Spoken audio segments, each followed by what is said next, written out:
मैं यहाँ पर जगन मोहन रेड्डी साहब का पैगाम आप तक पहुंचाने के लिए लाया हूं। आज मिथुन रेड्डी साहब जो हमारे लोकसभा के लीडर हैं, वो भी यहाँ पर रहना था, मगर आखिरी में कुछ मुश्किल की वजह से यहाँ पर नहीं आ सके। मगर मैं इस मंच से आप लोगों को बताना चाहता हूं कि YSR Congress party all India Muslim personal law board के साथ है। YSR Congress party supreme court में केस डाली हुई है। जॉइंट पार्लियामेंट्री कमेटी को लिख कर दी है कि हम इस बिल के खिलाफ हैं। लोकसभा में मिथुन रेड्डी साहब ने ठहर कर बात भी किया और इस बिल के खिलाफ भी वोट दिया। राज्यसभा में वाईवी सुब्बा रेड्डी साहब जो हमारे लीडर, उन्होंने ठहर कर बात भी किया और सारे वाईएसआर कांग्रेस पार्टी के एमपीज ने उसके खिलाफ वोट दिया। हम लोग आपको यह बताना चाहते हैं कि आंध्र प्रदेश में चाहे कैसे भी हालात हों, चाहे हम पे कितने भी मुश्किलें मुसीबतें आ जाएं, जगन मोहन रेड्डी साहब ने जो वादा किया था इलेक्शन से पहले कि हम माइनॉरिटीज के साथ रहेंगे, उसी के मुताबिक हम आज मुस्लिम समाज के साथ, माइनॉरिटीज के साथ ठहरे हुए हैं, बोलकर मैं बताना चाहता हूं। आप सब जानते हैं वक्फ यूजर्स की क्या मुसीबतें हैं, लिटिगेशन से क्या मुसीबतें होती हैं। अभी जो है एक हजरत बता रहे थे कि आने वाली नस्लों तक जो है इसका जो है असर हो जाएगा। मैं ज्यादा वक्त आपसे नहीं लूंगा क्योंकि मुझसे भी और अच्छे बात करने वाले लोग यहां पर हैं, मगर ये बात जरूरी है कि आज हमारे मसाजिद, कब्रिस्तान, ईदगाह, खानखा, दरगाहों को बचाने के लिए हम सबको एकजुट होना जरूरी है। हमको जमीन पर इस तरीके का इत्तेहाद बताना जरूरी है।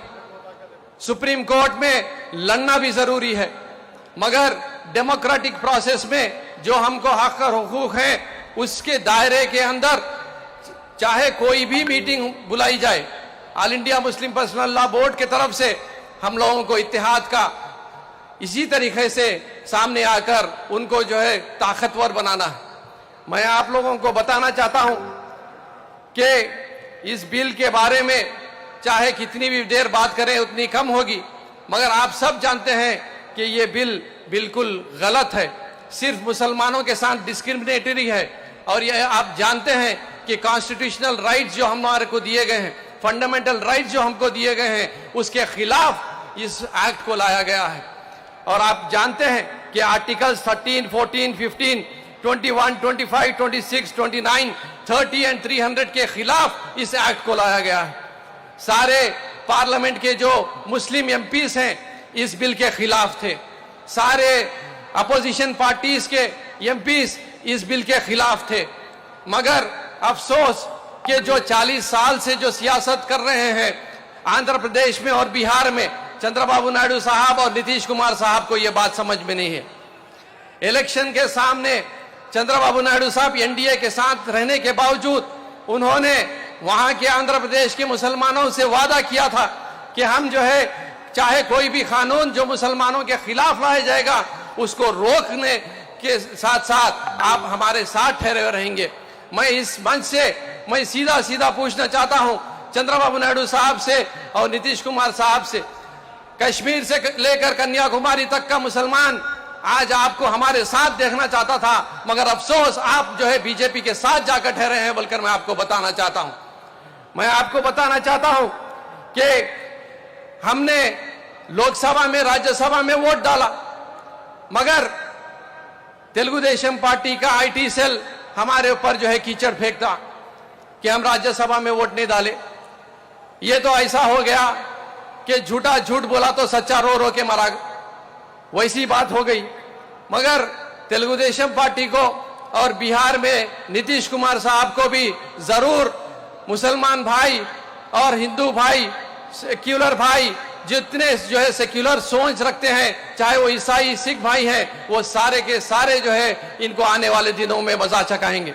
मैं आप लोगों को बताना चाहता हूं कि जब वाईएसआर कांग्रेस पार्टी जब हुकूमत में थी तो वक्फ के जायदादों को बचाने के लिए एक स्पेशल जीवो नंबर 60 लेकर आई जगनमोहन रेड्डी साहब के वजह से, जिसमें पंचायत राज डिपार्टमेंट को, स्टैम्प्स एंड रजिस्ट्रेशन डिपार्टमेंट को, म्युनिसिपल डिपार्टमेंट को, रेवेन्यू डिपार्टमेंट को भी उनको बताया गया, बोला गया कि प्रोटेक्शन ऑफ वक्फ प्रॉपर्टीज भी उनकी जिम्मेदारी रहेंगी और कहीं पर भी जो है इलीगल तरीके से कोई कंस्ट्रक्शन नहीं हो सकता या इलीगल तरीके से कोई जमीन बिक नहीं सकती।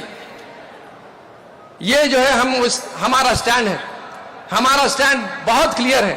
ये बिल, ये एक्ट एंटी कॉन्स्टिट्यूशनल है, फंडामेंटल राइट्स के खिलाफ है, इसीलिए हम सुप्रीम कोर्ट तक जो है इस केस को लेकर गए।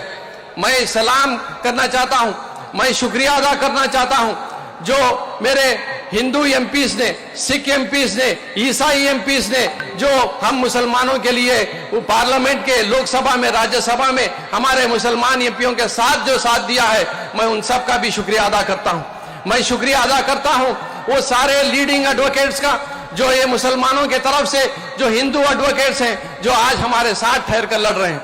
मैं आप लोगों को यह बताना चाहता हूं कि all India Muslim personal law board जितने चीजें बता रही है, चाहे वो पत्ती गुल का हो, चाहे ह्यूमन चेन का हो, चाहे धरना का हो, चाहे इस तरीके के मीटिंग्स का हो, आप लोग ये मत समझिए कि अगर मैं नहीं जाऊंगा तो क्या हो सकता है। नहीं मेरे भाई, जब तक आप लोग इस तरीके से सामने आकर आपका इत्तेहाद नहीं दिखाएंगे तो all India Muslim personal law board भी कहीं ना कहीं कमजोर हो जाएगा। हमारी लड़ाई को आगे लेके जाने के लिए all India Muslim personal law board का साथ देना जरूरी है। आप लोग हाथ उठाकर ये बता दीजिए सारे तेलंगाना और आंध्रा के मुसलमानों को कि दारुसलाम से जो तहरीक शुरू हुई है इसको हर जिले के हर हेडक्वार्टर में लेकर जाके बताएंगे। हम बता देंगे कि चाहे चंद्रबाबू नायडू साहब को रहो, चाहे मोदी साहब को रहो, कि मुसलमान इत्तेहाद है और इस बिल का और इस एक्ट का जो है खिलाफ है। जज़ाकल्लाह खैर, अस्सलाम वालेकुम।